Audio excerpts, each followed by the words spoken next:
नमस्कार, कसे आहात सगळे? मी उत्तरेश्वर सोन्ने, ज्ञानोदय क्लासेस, उस्मानाबाद.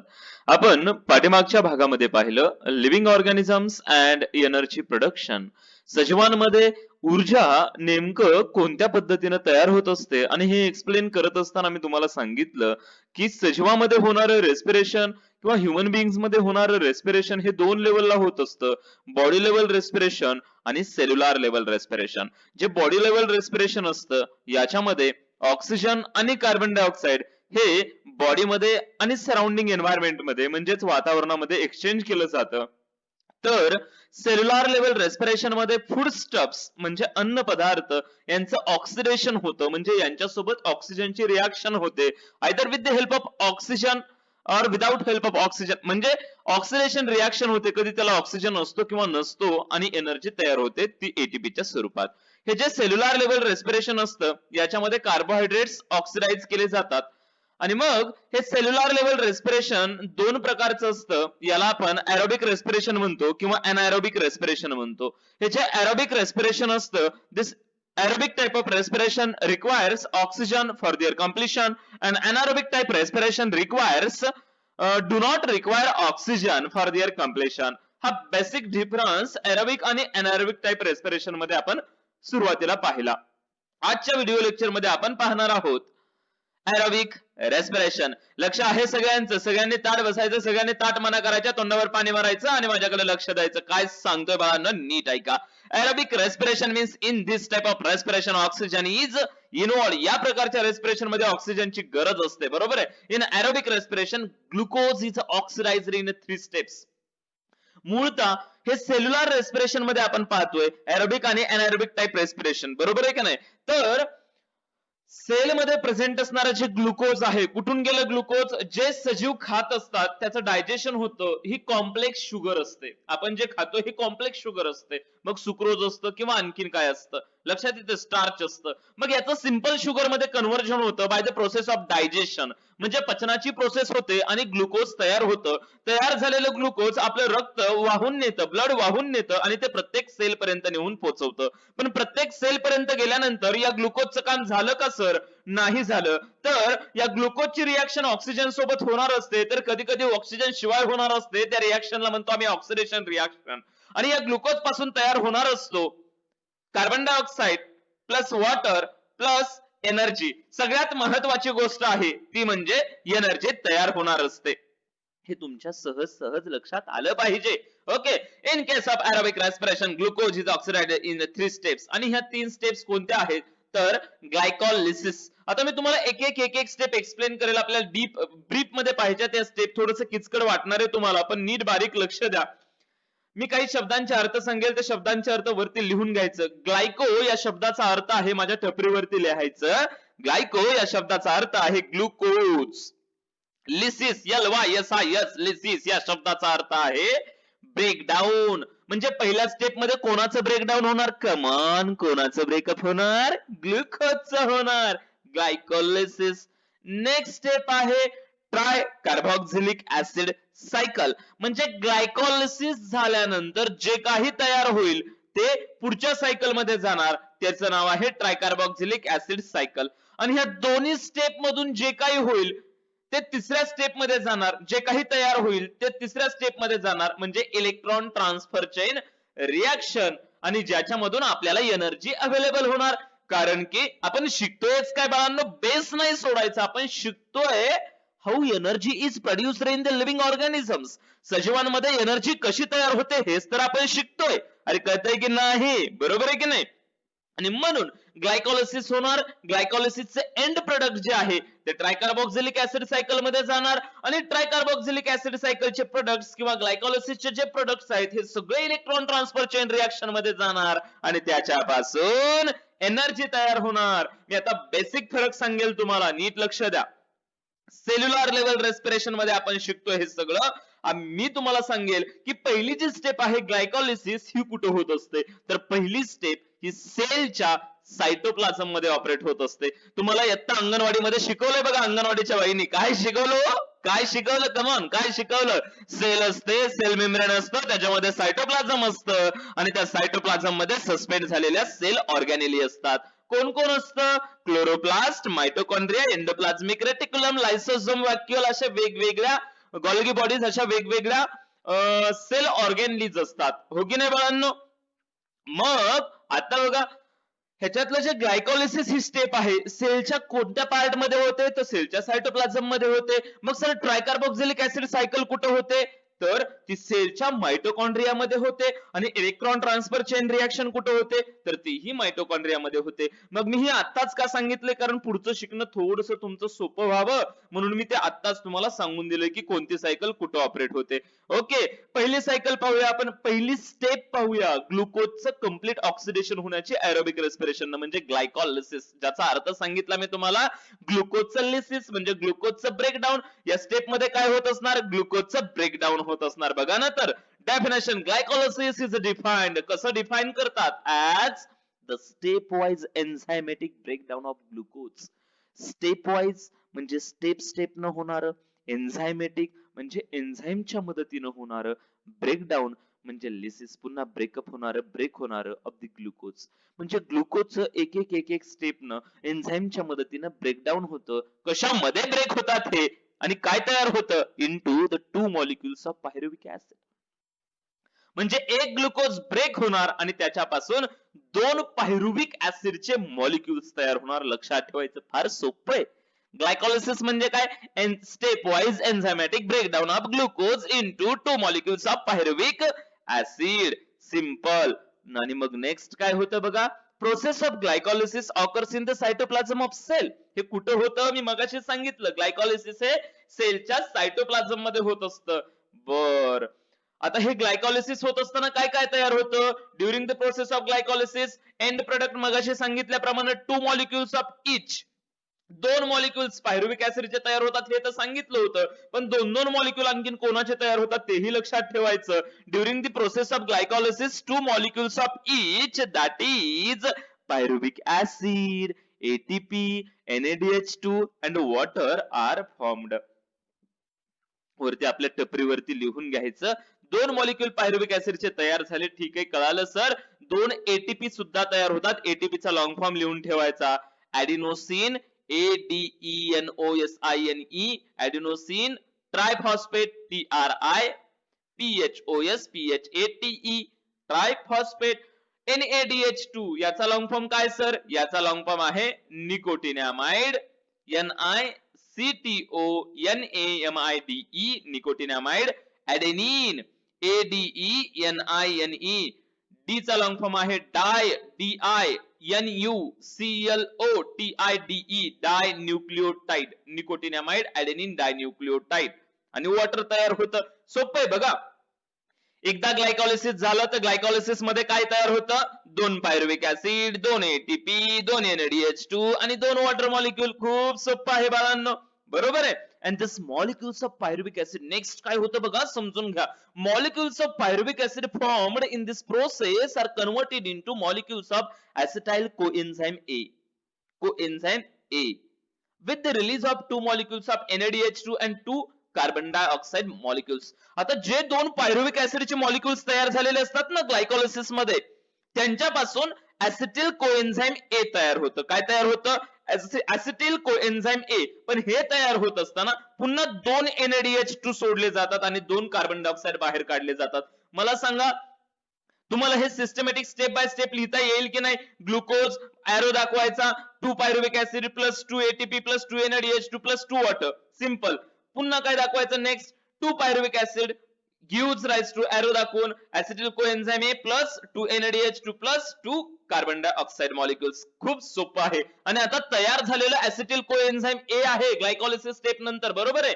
तर हे acetyl coenzyme A next cycle मध्ये एंटर होणार. तिचं नाव आहे ट्रायकार्बोक्सिलिक ऍसिड सायकल म्हणजेच TCA सायकल. चला बघा, मग आपण पाहूया काय झालं नेमकं ग्लायकोलिसिस मध्ये. तर ग्लुकोजच्या एका मॉलिक्युल पासून ग्लुकोजचा हा जो केमिकल फॉर्म्युला आहे जो ब्रॅकेट मध्ये दिलाय तो फार महत्वाचा आहे, तुम्ही लक्षात ठेवायचा.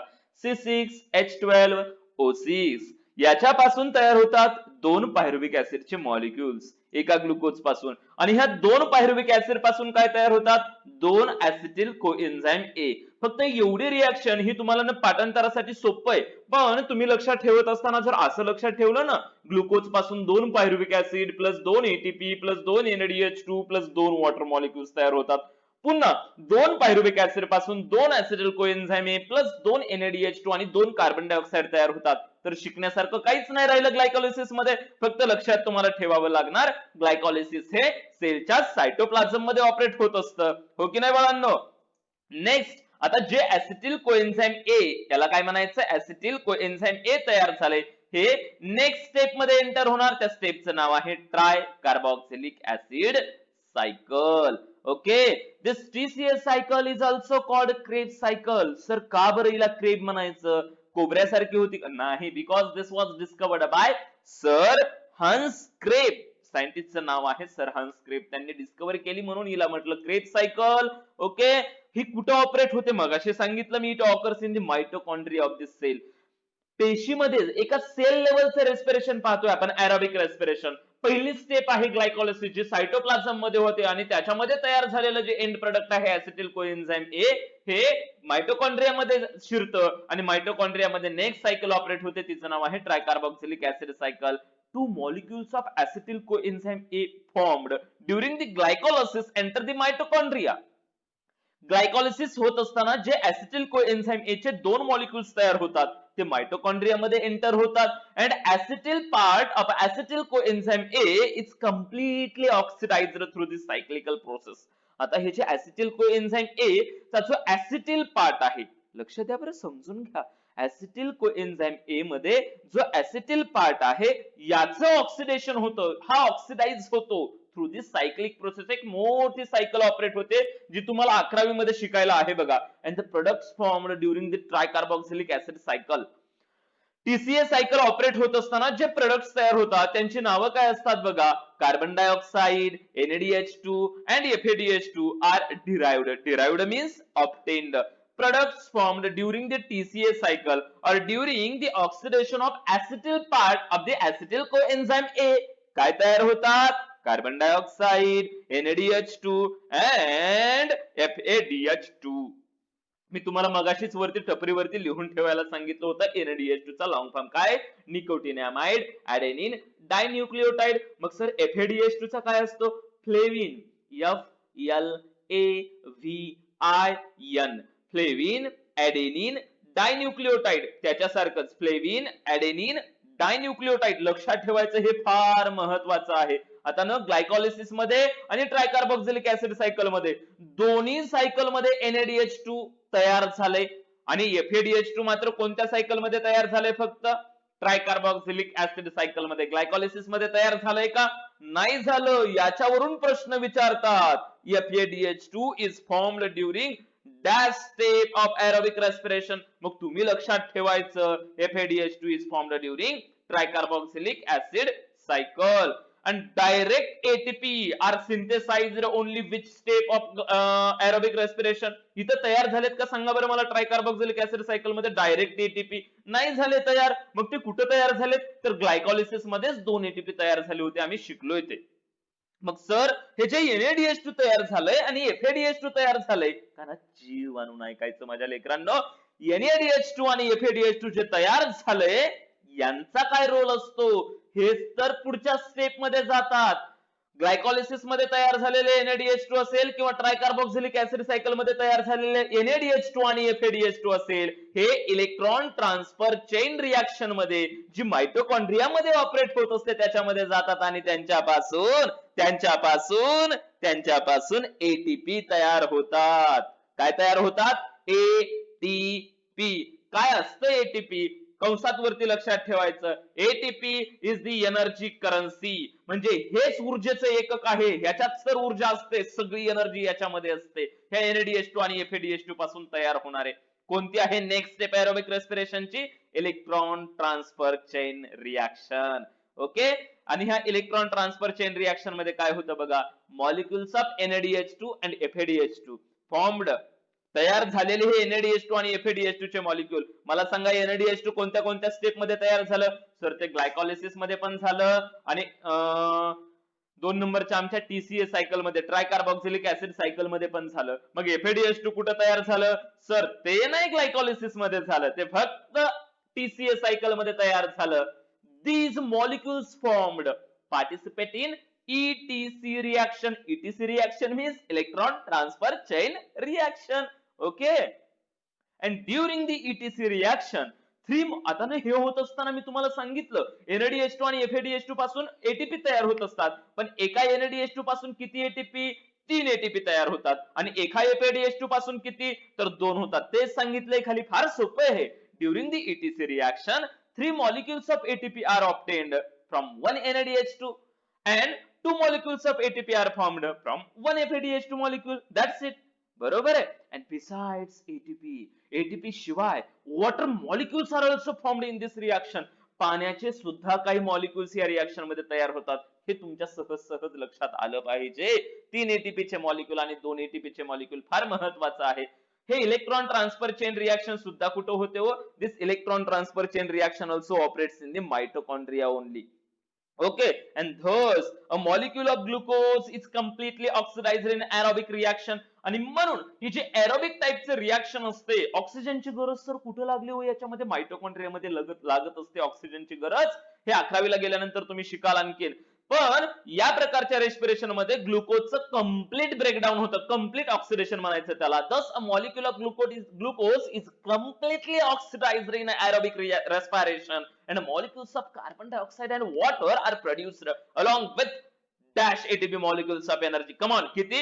38 ATP molecules of energy. तुम्ही लक्षात ठेवायचं, एरोबिक रिएक्शन मध्ये, एरोबिक रेस्पिरेशन मध्ये किती ATP चे मॉलिक्युल्स तयार होतात? तर 38 ATP चे मॉलिक्युल्स तयार होतात. तुमच्या लक्षात राहिलं पाहिजे, कारण एनारोबिक मध्ये फक्त 2 तयार होतात. आपल्याला शिकायचे हे MCQ टाइप क्वेश्चन मध्ये. याच्यातलं मी जे रेड मार्क केलेलं आहे ते काहीही विचारू शकतात, आणि लॉंग आन्सर क्वेश्चन साठी सुद्धा हे विचारू शकतात. तेव्हा तुम्ही लक्षात ठेवा, how energy is found from fats and lipids.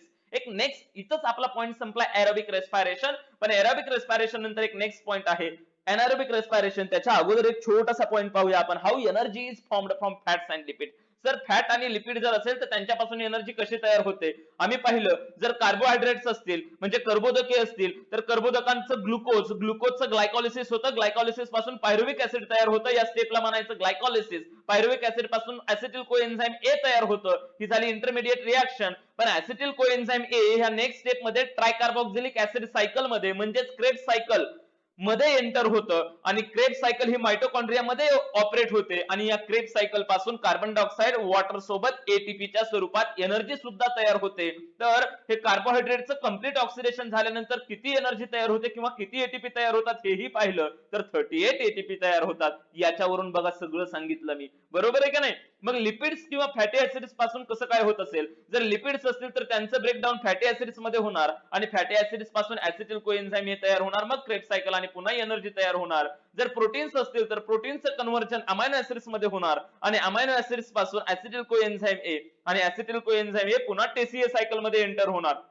TCA cycle पर्यंत जे काही तयार झाले ते इलेक्ट्रॉन ट्रान्सफर चेन मधून कार्बन डायऑक्साइड, वॉटर आणि एनर्जी तयार होणार. अशा पद्धतीनं फॅट्स आणि लिपिड्स यांच्यापासून सुद्धा एनर्जी तयार होते.